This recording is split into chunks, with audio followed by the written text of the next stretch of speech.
back to my channel. So in our last video we talked about the signs to look out for when you're confused or when you are at that decision crossroad and you don't know whether it is God or is Satan that is projecting a certain things towards your direction. In my last video we talked about how to know that it's God.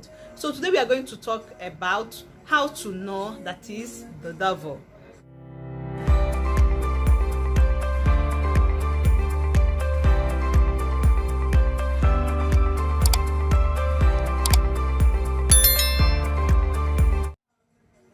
Welcome back, guys. So before you even know whether it is devil or it is God, the first place I think you should start from is your relationship with God, because the scripture says, God said in the scripture rather, that my sheep knows me and they know my voice. Like I know my sheep and my sheep knows me. So if you are not able to differentiate between God's voice and devil's voice, most times you think that both of them are the same, or you get confused. And God is not an author of confusion. And that is taking us to our number one point that will make you to know that this is not God. You will be so confused in that decision. Like there's something in you that will always put a question mark to that decision that you took, or that thing that is before you. When you want to wrap your head around it, you will not just be able to, because nothing in you is accepting it. Everything in you is rejecting it. But the thing in front of you looks so attractive. So that is number one. Then number two is that it will appear so perfect. Satan will always wrap something ahead to deceive you from waiting from God, from what God has for you. You know, most times, just like in the case of Daniel prayed for 21 days. And unknown to him that from the first day he knelt down to pray, that his answers are already on the way, that God already answered his prayer. But a certain spirit hijacked it in the spirit realm. Then being a human, most times we don't know what happens in the spirit realm.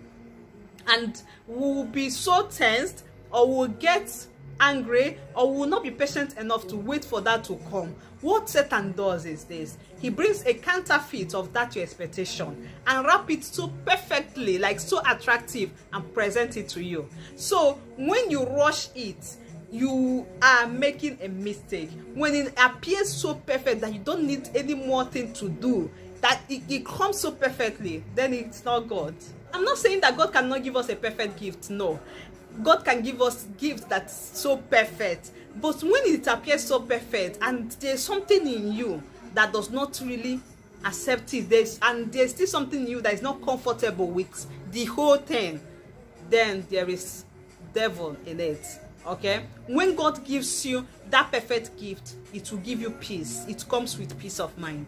Then the third, you are expected to compromise your standards to achieve that. For instance, you'll be looking for a job and bam, you get one contact and the person said, this guy gives job, you just have to go. He has given so many people stuff like that, and you were like, oh, God has answered my prayer. And on getting there, it warrants you compromising your standards before getting that. Then it is not God. It's so clear. So anything that you see very attractive, and at the end of the day it needs you to compromise your standards before getting it, then there's no God factor in it. It's the devil all the way projecting it. Then the last is, it comes with a fight. Let me tell you, we are not talking about the good fight of faith here. No way. We are talking about physical combat, like fighting to get that thing.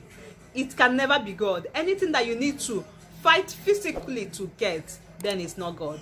So for those of you who are fighting over men, for those of you who think that I am going to tear you apart to leave my man for me, that man is never yours. It can never be God's way for you.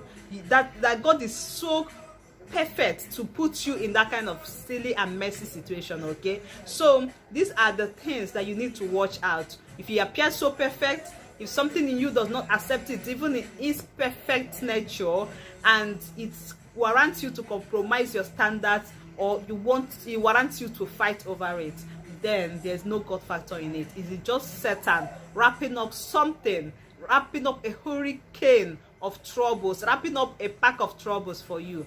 And my dear, I will advise that you run from it. And until that time, see you guys in my next. And don't forget that Chex loves you so much, and be the best version that you can be for yourself. Stay safe. Bye.